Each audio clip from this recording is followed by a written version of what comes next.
Bonjour à toi. Si tu effectivement tu diriges ou tu développes un organisme de formation et que pour comme chaque année tu es au rendez-vous de ton BPF.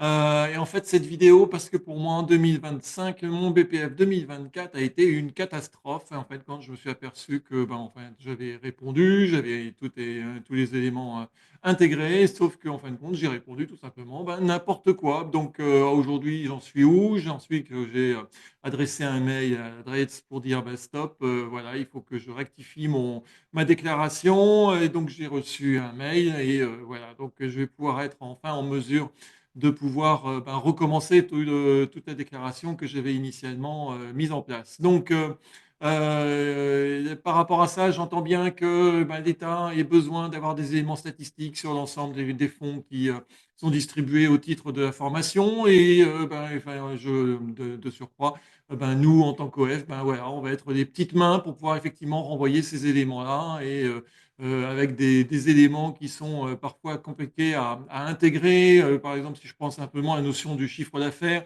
il faut faire attention à ce que le chiffre d'affaires soit effectivement lié à des actions de formation qui ont été faites dans le cadre de l'exercice social de l'entreprise, de votre OF.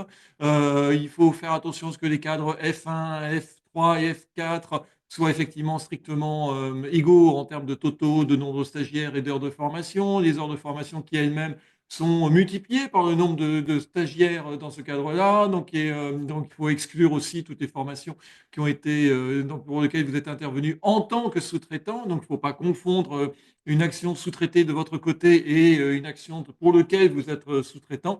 Et en fin de compte, tout ça, ça fait en sorte que, au final, tous les pièges sont possibles pour pouvoir compléter ce formulaire obligatoire. N'oublions pas jusqu'au 31 mai prochain. Donc, pour préparer les éléments et faire en sorte que 2025 ne ressemble pas au BPF 2024, j'ai mis en place un outil que je te propose de découvrir maintenant. Et voilà, donc je vais partager donc mon écran, il est là. Donc ça fonctionne sur Excel. Derrière, donc en fin de compte, voilà, il faut la suite Microsoft Office. Bon, donc je commence par un onglet qui est tout simplement le mode d'emploi et dans lequel on va intégrer dans le deuxième onglet tes data au niveau de l'OF, donc les dirigeants et ainsi de suite, et des différents éléments de spécialité sur lesquels effectivement tu donnes des formations, à savoir que dans le cas du BPF, on ne parle que de 5 maximum, et que dans le cas des formations, il faut intégrer cette notion-là comme étant de cadre de formation le plus large possible, enfin qui principal, en tout cas dans le cas d'une formation. Si tu as des intervenants internes ou des intervenants externes, donc l'occasion aussi de pouvoir les dénommer ici dans le tableau. Et puis, tu auras les éléments de 2025 pour pouvoir renseigner ton chiffre d'affaires et ainsi de suite derrière. Donc là, on va dire qu'on est vraiment dans le mode préparatoire. Donc, là, ce qui va vraiment être intéressant, c'est de pouvoir vraiment pouvoir intégrer l'ensemble de tes dossiers de formation. Dès que tu as un dossier de formation, tu viens sur cet onglet-là, tu réponds aux 16 éléments minimum qui sont effectivement intégrés et puis d'emblée, ça va pouvoir te permettre de pouvoir avancer sur le sujet. Alors, je vais prendre tout simplement un exemple pour compléter en tout cas le tableau ici. Voilà, disons que c'est la société, on va dire Agathe, je ne sais pas pourquoi pas. Donc, 201, c'est ma référence. Entre-temps, une couleur, je vais prendre abricot, tiens, voilà. Donc, ça, c'est le nom de mon contact que je vais appeler Gaël.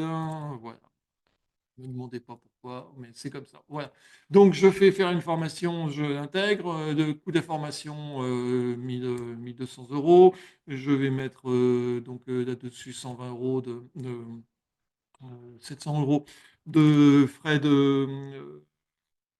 d'enseignement, en tout cas, pour lier au formateur. Et là-dessus, je vais dire que cette formation, en fin de compte, elle est dans un contrat qui est, et on va mettre pour les entreprises, par exemple, et que là-dessus, je vais dire que c'est un check-up Ikigai, une de mes spécialités.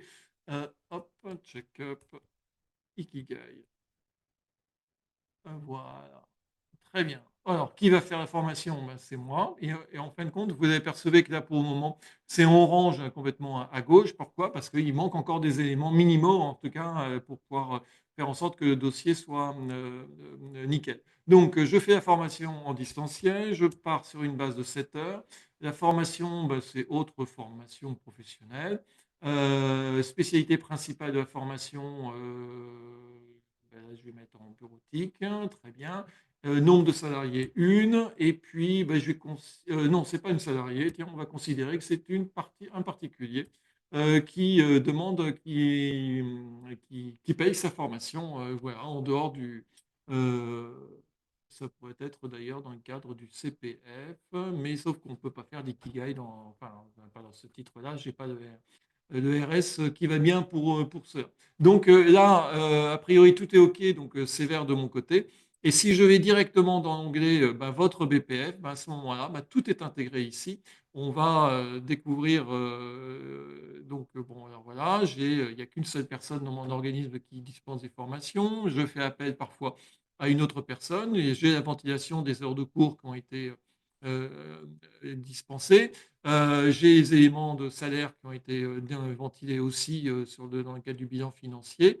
Hem Autre stagiaire, donc ça a été ventilé aussi, 7 heures. Et là, ce qui va être intéressant, c'est de vérifier que, derrière, j'ai bien en fait, tout est nickel. Ouf, j'ai un petit peu au cœur, mais en tout cas, mon contrôle F1 égale F3 égale F4 est nickel, il est super propre, donc ça marche, du feu de Dieu. Donc je suis super content par rapport à ça. Et donc l'idée, ben, voilà, tout est intégré, dedans. Donc voilà, donc il y a là-dessus, bon, ben, je peux, envoyer mon CPF, derrière, donc c'est vraiment, génial. Et là-dessus, donc cerise sur le gâteau par rapport à ce document-là, c'est qu'il y a aussi un onglet Calliope. Donc en fin de compte, l'idée, c'est que ça reprend les éléments que vous avez initialement, indiqués dans vos dossiers. Et en fait, l'idée de fond, c'est de pouvoir checker à chaque fois dans le séquencement effectivement entre, la réponse à une offre de formation, les éléments que vous avez à transmettre à vos stagiaires, d'analyse des besoins, d'évaluation des compétences, et ainsi de suite. Et donc là, tout est intégré derrière de façon à pouvoir, ben, ne rater aucune, étape et faire en sorte que le jour de votre audit Calliope, bah, vous avez ça à montrer et peut-être effectivement un effet waouh, auprès de votre auditeur pour dire: «Bon, bah, écoutez, pour vous, c'est nickel». Voilà, en tout cas, c'est tout ce que je vous, souhaite. Dans l'immédiat, bah, voilà, j'espère que cette vidéo vous a plu. Si vous souhaitez d'autres renseignements et savoir effectivement, comment pouvoir avancer sur ce avec cet outil, ben, simplement vous mettez un commentaire commentaire en dessous de cette vidéo. Et ben, dans l'immédiat, je vous souhaite une excellente journée. Au revoir.